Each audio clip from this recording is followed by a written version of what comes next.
ይህች ልጅ ቀና ስትል አንድ የአንበሳ ግልገል ከሰማይ ሲወድቅ አየች። ይህን ምስኪንና ረዳት የሌለው ትንሽ ፍጡር አይታ ወደ ቤቷ ወሰደችውና ተንከባከበችው። ነገር ግን በሩን እንደዘጋች አንዲት ነጭ ተኩላ ግልገሏን በአፏ ይዛ በቀጥታ ወደ ቤቱ ገባች። ልጅቷ በጉጉት ቀረበችና ነጯ ተኩላ ግልገሏን ስታጠባ አየች። በዚያን ጊዜ የተራበው የአንበሳ ግልገል በጥንቃቄ ወደፊት ተጠግቶ ለመጥባት ወደ ተኩላዋ እናት ተጠጋ። ይበልጥ የሚያስደንቀው ደግሞ የተኩላዋ እናት የአንበሳውን ግልገል ምንም አልገፋች።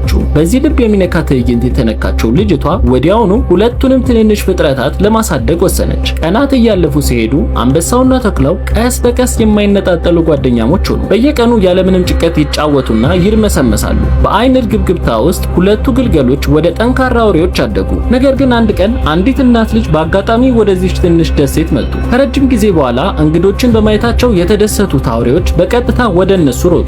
ልጅቷ ወዲያውኑ ደነገጠችና እነሱን ለማስቆም ወደፊት ሮጠች። ነገር ግን በአጋጣሚ በድንጋይ ተሰናከለች። ጭንቅላቷን መሬት ላይ አጥብቃ መታችና በዚያው ራሷን ሳተች። ባለቤታቸው ራሷን ስታ መውደቋን ያዩት ሁለት አውሬዎች በጭንቀት በልጅቷ ዙሪያ ይዞሩ ነበር። ድምጻቸውን ተጠቅመው አላፊ አግዳሚዎችን ለእርዳታ ለመሳብ በቀስታ እያግረመረሙ። ምሽት ሲወድቅ ትንሽ እንኳን ሳይንቀሳቀሱና በጸጥታ ዘብ እየቆሙ ከጎኗ ቆዩ። በማግስቱ ጠዋት አንድ ቱሪስት ደሴቲቱን ጎበኘ። ነጯ ተኩላ እሱን እንዳየችው ወዲያውኑ ለእርዳታ ረጅም ጩኸት አሰማች። ሰውየው ድምጹን ተከትሎ ሄዶ ልጅቷ መሬት ላይ ወድቃ አገኛት። ከሕክምና በኋላ ዶክተሩ ለሰውየው እንደነገረው እንደ ዕድል ሆኖ እነዚህ ሁለት አውሬዎች እንድትሞቅ አድርገዋታል። አለበለዚያ በቀዝቃዛው ሌሊት በብርድ ትሞት ነበር። ነገር ግን ይህ ሕይወት አድን ጥበቃ እነዚህን ሁለት ትላልቅ አዳኞች ሙሉ በሙሉ ለሰው አይን አጋለጣቸው። ነጯ ተኩላ ለጥበቃ ወደ ተፈጥሮ ጥበቃ ማዕከል ተላከች። ነገር ግን አንበሳው ያን ያህል እድለኛ አልነበረም። በግዴታ ወደ ሰርከስ ተላከ።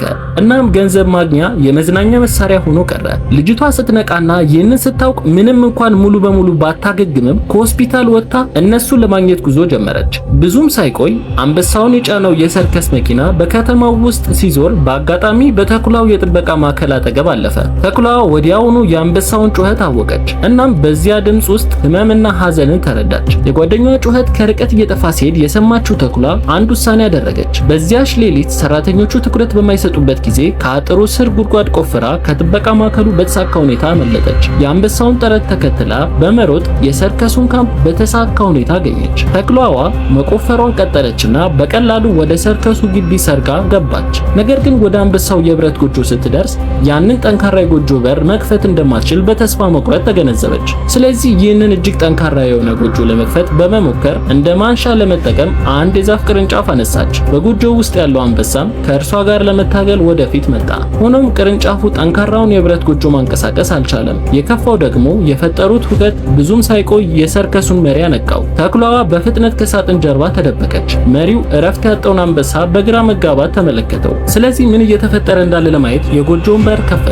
ነገር ግን መሪው በሩን በከፈተበት ቅጽበት ተኩላዋ በድንገት ዘላ ወጣችና መሬት ላይ ጣለችው። ከዚያም አንበሳውን ከጎጆ በተሳካ ሁኔታ አስወጣችውና አብረው አመለጡ። ይህ ለረጅም ጊዜ ሲጠበቅ የነበረው መገናኘት እጅግ በጣም አስደሰታቸው። አብረው በደስታ ተጫወቱና ፈነጠዙ። ከዚያ በኋላ ወደ ቤታቸው የሚወስደውን መንገድ ያለማቋረጥ ለማግኘት በጫካ ውስጣዊ ስሜታቸው ተመሩ።